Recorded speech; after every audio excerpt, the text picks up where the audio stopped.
Welcome to sports live presented by Cool. আপনাদের সঙ্গে আছি আমি সৈয়দ আবিদ হুসাইন সামি। প্রথমবারের মতো অনলাইন প্ল্যাটফর্মে টিকিট বিক্রি নিয়ে যে সমস্যায় পড়েছিল বাফুফে, সমাধান হতে যাচ্ছে সেই সমস্যার। সোমবার রাত 10টার পর থেকে পুনরায় টিকিট বিক্রির কার্যক্রম চালু হবে বলে জানিয়েছেন বাফুফের সভাপতি তাবিত আউয়াল। স্টেডিয়ামের আসন সংখ্যা সীমিত হওয়ায় টিকিট না পাওয়া ফুটবল প্রেমীদের জন্য থাকবে নানা ব্যবস্থা। দিন যতই ঘনিয়ে আসছে ততই বাড়ছে বাংলাদেশ ম্যাচ নিয়ে উন্মাদনা। সেই সাথে চিন্তার ভাঁজ পড়ছে বাফুফের কপালে, কারণ অনলাইন প্ল্যাটফর্ম টিকিফাইয়ে 10 জুন ম্যাচের টিকিট ছেড়ে বিপাকে পড়েছে বাফুফে। প্রথমবারের মতো নেওয়া এই উদ্যোগের অভিজ্ঞতা সুখকর হয়নি ফেডারেশনের। তবে দুদিন বন্ধ থাকার পর আবারও সাইট সচল করার প্রত্যাশা ফেডারেশনের সভাপতি তাবিত আউয়াল। বাংলাদেশ ফুটবল ফেডারেশন থেকে আমরা সবসময় চেষ্টা করি নতুন কিছু করার জন্য, ইনোভেটিভ কিছু করার জন্য। তো প্রথমবার কিছু করতে গেলে ইনোভেটিভ হতে হলে একটু ভুল ত্রুটি হতে পারে, যেটা আমি স্বীকার করে নিয়েছি। কিন্তু ইস্যুটা না যে সমস্যা হচ্ছে, কিন্তু ইস্যুটা হলো আমরা কত দ্রুত সমস্যাটাকে সমাধান করতে পারছি। আমরা আশাবাদী ভেরি কুইক আমরা সমাধান করে দিব। আমরা এখনও আশাবাদী আজকে রাত্রে থেকে শুরু হবে, তবে ডেফিনেটলি আজকে রাত 10টার পর থেকে মানে আমরা হয়তো সীমিত আকারে হলেও সাইট এবং প্ল্যাটফর্মটা অন করে দিব। নতুন রূপে গড়ে ওঠা জাতীয় স্টেডিয়ামের সাধারণ গ্যালারির আসন সংখ্যা 18,300, ক্লাব হাউস ও ভিআইপি মিলিয়ে মোট আসন সংখ্যা দাঁড়ায় 22,000-এর মতো। কিন্তু হামজার অভিষেক ম্যাচ নিয়ে ফুটবল প্রেমীদের আগ্রহটা যে আকাশ ছোঁয়া, সেই সমাধানের পথও খুঁজছে বাফুফে। স্টেডিয়ামের বাইরে অনেক আয়োজন রাখছি, যে যারা যারা হয়তো স্টেডিয়ামে প্রবেশ করতে পারবেন না কিন্তু স্টেডিয়াম কমপ্লেক্সে ফ্যান জোনে থাকতে চান, সেসব ব্যাপারেও আমরা কিন্তু এনাফ আমি মনে করি অ্যাক্টিভিটিস তৈরি করতেছি যেন সবাই কিছু না কিছুভাবে এঙ্গেজ থাকে। আর আমরা বিএফএফ এর পক্ষ থেকে অফিসিয়ালি আমরা 8টা বিভাগীয় শহরে আমরা ফ্যান জোন করতে চাচ্ছি উইথ বড় স্ক্রিন আকারে। তার পাশাপাশি আরও অনেকে ব্যক্তিগত উদ্যোগে চেষ্টা করবেন, আমরা জানি, তাদেরকে আমরা সহযোগিতা অবশ্যই করব। এশিয়া কাপ বাছাইয়ে প্রতি গ্রুপের চ্যাম্পিয়ন জায়গা করে নিবে মূল পর্বে। বাংলাদেশের গ্রুপে আছে ভারত, সিঙ্গাপুর ও হংকং। প্রত্যেক দলেরই পয়েন্ট সমান ও গোল ব্যবধানও 0। তাই 10 জুন সিঙ্গাপুরের বিপক্ষে ম্যাচটি অনেক গুরুত্বের সাথেই দেখছেন বাফুফে সভাপতি। জুনের 10 তারিখে এই গ্রুপের নতুনভাবে একটা মানে র্যাঙ্কিংস শুরু হতে যাচ্ছে। But I am very very confident যে আমরা আগামীতে খেলা জিতবো, আমরা এএফসিতে কোয়ালিফাইও করবো, অ্যান্ড তার পাশাপাশি ন্যাচুরালি আমাদের র্যাঙ্কিংও বেড়ে যাবে। ম্যাচ শুরু হওয়ার পূর্ব মুহূর্ত পর্যন্ত টিকিট কালোবাজারির বিরুদ্ধেও নজরদারি করবে বাফুফে। মেহেদি রিয়ান, যমুনা স্পোর্টস, ঢাকা। আগামী 31শে মে শনিবার বিসিবির পরিচালকদের বোর্ড সভা ডেকেছেন সভাপতি ফারুক আহমেদ। এই সভা থেকে আসতে পারে বেশ কয়েকটি গুরুত্বপূর্ণ সিদ্ধান্ত। এর আগে বোর্ড সভা শুরুর আগে তামিম অসুস্থ হলে তা স্থগিত করা হয়। এরপর জরুরি সভা ডাকা হয়েছিল অনলাইনে, তবে সেটা ছিল অডিট রিপোর্ট কেন্দ্রিক। এবারের সভায় রয়েছে বেশ কয়েকটি গুরুত্বপূর্ণ এজেন্ডা। মূলত বিসিবির গঠনতন্ত্র পরিবর্তনে নেওয়া হবে সবার মত। নতুন করে কমিটি গঠন হতে পারে এদিন।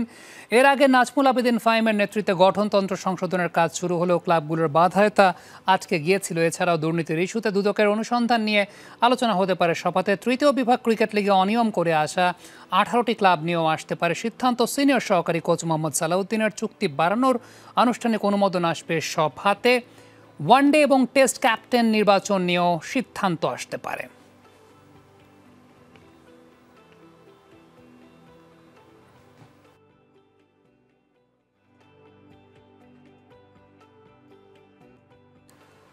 পাকিস্তান বাংলাদেশ টি-20 সিরিজে হচ্ছে ব্যাটিং সহায়ক উইকেট। পিএসএল এর সবশেষ 4 ম্যাচে এখানে 3টিতেই আগে ব্যাটিং করা দল করেছে 2 শতাধিক রান। তাই তো সিরিজে ভালো করতে হলে বড় স্কোর করতে হবে লিটন শান্তদের। সেই সঙ্গে তাসকিন মুস্তাফিজ রানাবিহীন পেস ডিপার্টমেন্টকে দিতে হবে কঠিন পরীক্ষা। লাহোরের আইকনিক এই গাদ্দাফি স্টেডিয়ামটি পাকিস্তানের হোম অফ ক্রিকেট। কিন্তু আপনার মনে কখনো প্রশ্ন জেগেছে কি কেন এই ভেন্যুটির নাম গাদ্দাফি?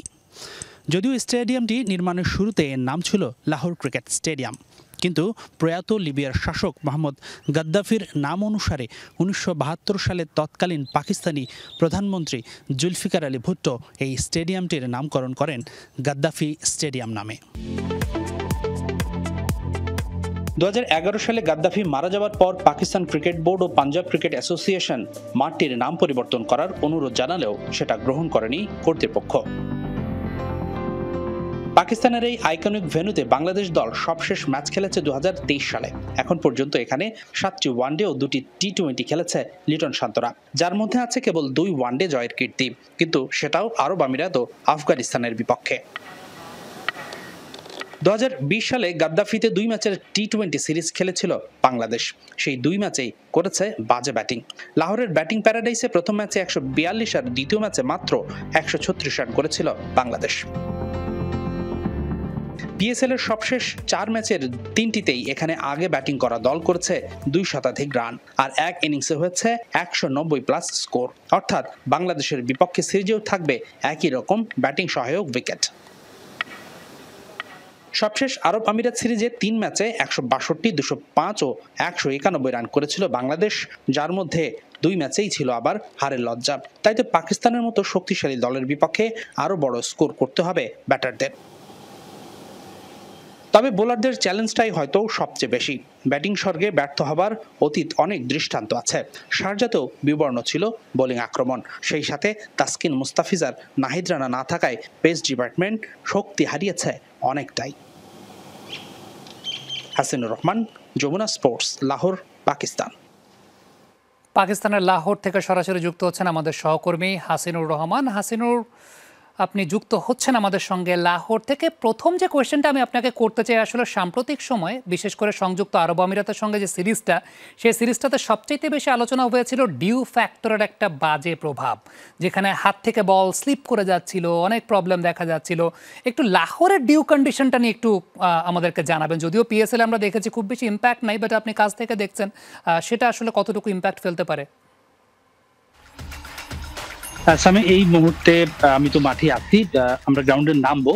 তবে কিছুক্ষণ আগে আমি যখন নেমেছিলাম, এখানে তো কেবল সন্ধ্যা হচ্ছে, এখনো কিন্তু একদম রাত হয়ে যায়নি। এখানে স্থানীয় সময় এখন 7টা বাজে। তো এখন আসলে ডিউ পড়াটা শুরু হয়নি। তবে বাংলাদেশ আজকে যেহেতু রাতে প্র্যাকটিস করবে, আরো আধা ঘন্টা পরে বাংলাদেশ দলের অফিসিয়াল ট্রেনিং সেশন শুরু হবে। ইনফ্যাক্ট 2 দলই একসঙ্গে অনুশীলন শুরু করবে।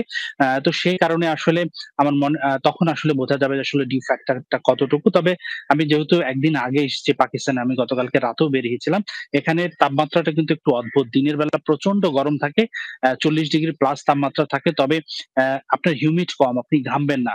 আপনার রোদে গেলে মনে হবে আপনার গা ঝলসে যাচ্ছে, কিন্তু আপনি ঘামছেন না। তবে সন্ধ্যার পর আবার আবহাওয়াটা অনেকটা শীতল হয়ে যায়।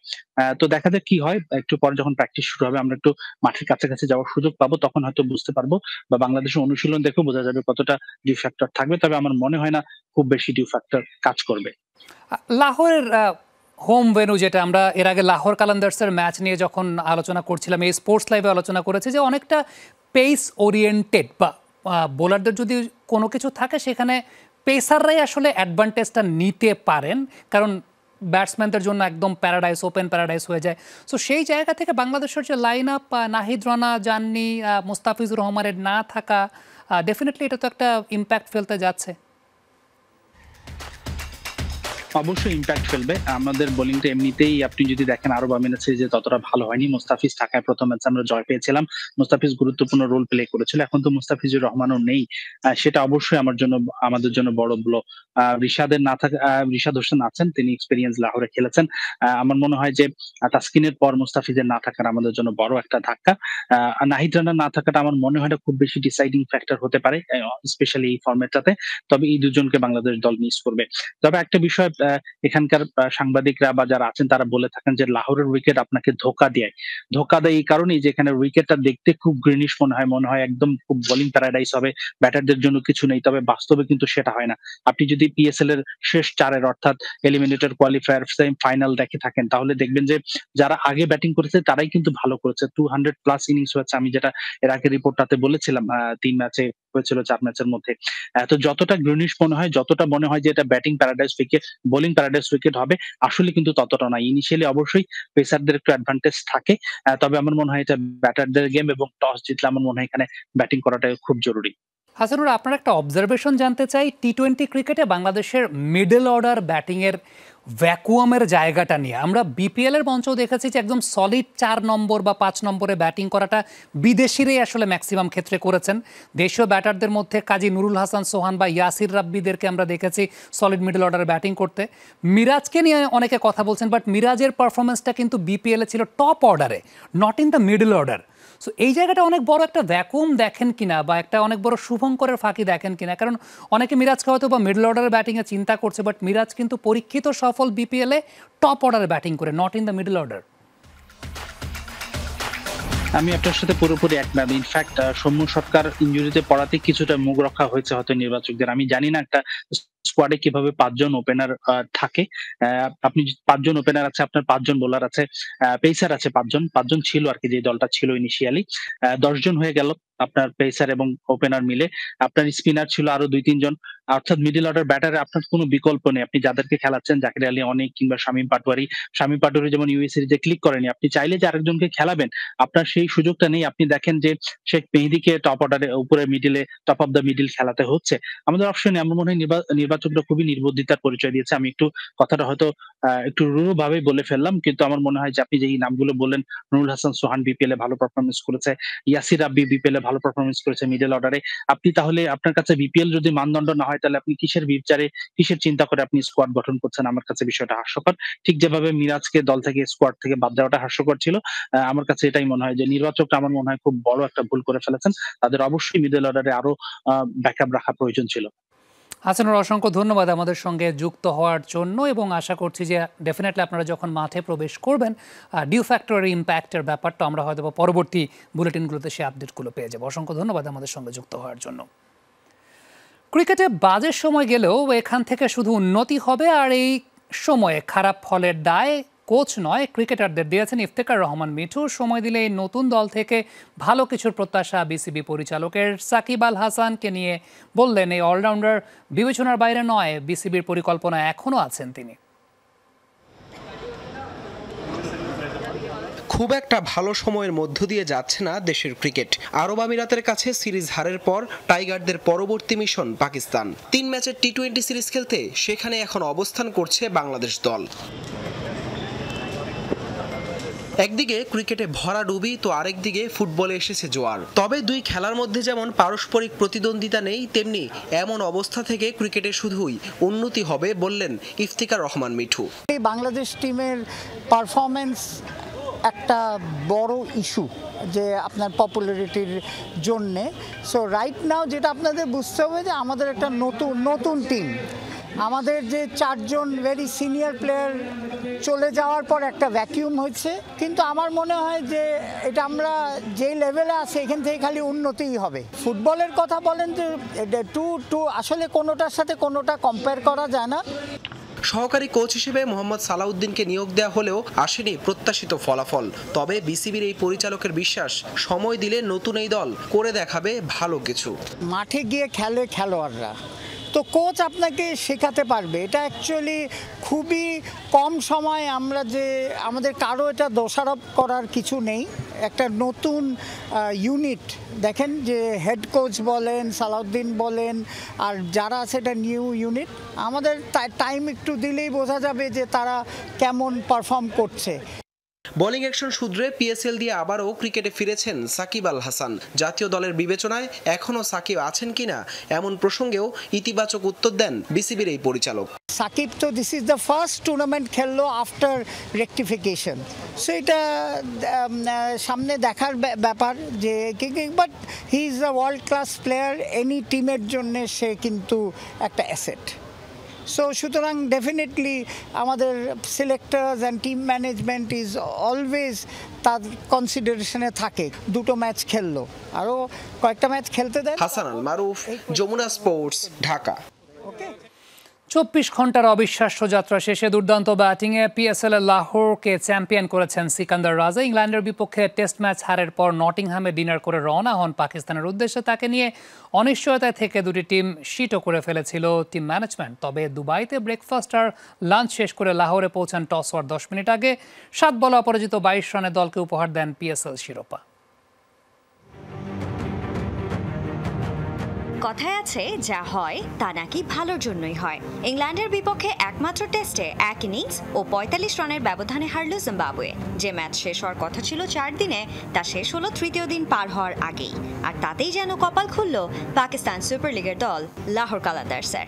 আগে ভাগে টেস্ট শেষ হওয়ার সুবাদে পিএসএল এর ফাইনালে অনবদ্য ইনিংস খেলে নিজ দলকে চ্যাম্পিয়ন করেন সিকান্দার রাজা। তবে তবে 24 ঘন্টার এই ভ্রমণে সবকিছু করা এতটাও সহজ ছিল না তার জন্য। টেস্ট ম্যাচ শেষ করেই নটিংহ্যামে করেছেন ডিনার, ব্রেকফাস্ট আর লাঞ্চ করেছেন দুবাইতে। আবার ডিনারের সময় হতে না হতেই তিনি চলে আসেন লাহোরে। পিএসএল ফাইনালে টস হওয়ার বাকি মাত্র 10 মিনিট, এমন মুহূর্তে ড্রেসিং রুমে প্রবেশ করেন রাজা। হাফ ছেড়ে বাঁচেন দলের সদস্যরা।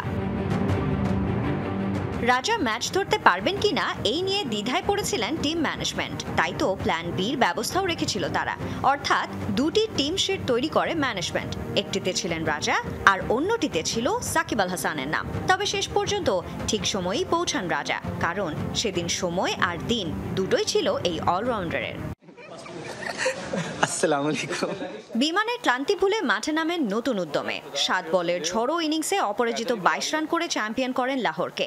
ম্যাচ শেষে সঞ্চালকের প্রশ্নের জবাবে জানান শেষ 24 ঘন্টার হেকটিক জার্নির কথা।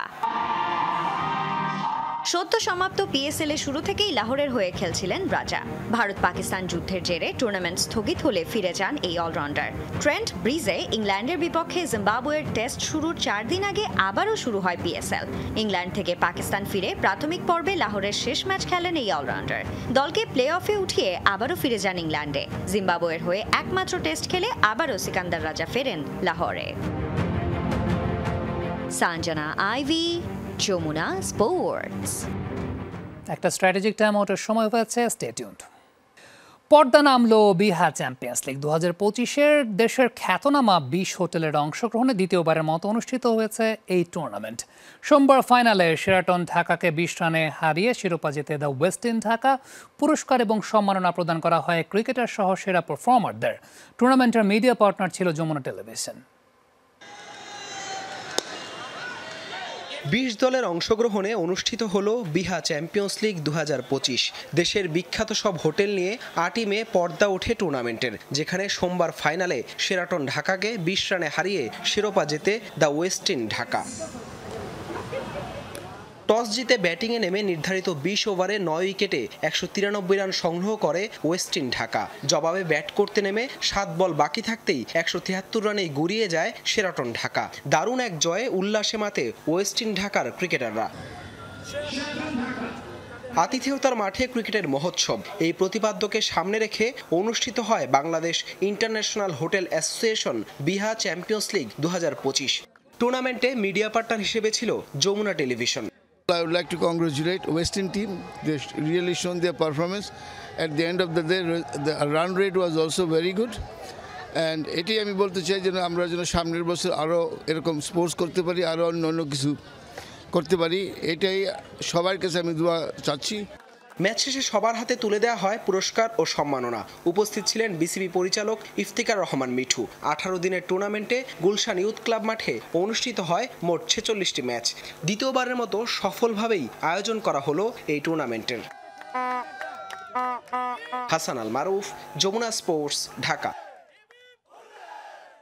ট্রাই নেশন টুর্নামেন্টে অংশ নিতে জর্ডানের উদ্দেশ্যে ঢাকা ছেড়েছে বাংলাদেশ নারী ফুটবল দল। সকাল 10টায় তাদের বহনকারী ফ্লাইটটি হজরত শাহজালাল ইন্টারন্যাশনাল বিমানবন্দর ছেড়ে যায়। বাংলাদেশ জর্ডান ছাড়াও এই প্রতিযোগিতায় অপর প্রতিপক্ষ ইন্দোনেশিয়া। এএফসি এশিয়ান কাপ কোয়ালিফায়ার্সের আগে ওই টুর্নামেন্টকে ভালো প্রস্তুতি হিসেবে দেখছেন কোচ পিটার বাটলার। অভিজ্ঞতা এবং তারুণ্যের মিশেলে লাল সবুজের এই দলটাকে বেশ ভারসাম্যপূর্ণ বলছেন তিনি। 31 মে ইন্দোনেশিয়ার বিপক্ষে প্রথম ম্যাচে মাঠে নামবে বাংলাদেশ। আবার 3 জুন জর্ডানের বিপক্ষে লড়বে আফিদা খন্দকারের দল। সবগুলো ম্যাচ হবে কিং আবদুল্লাহ স্টেডিয়ামে।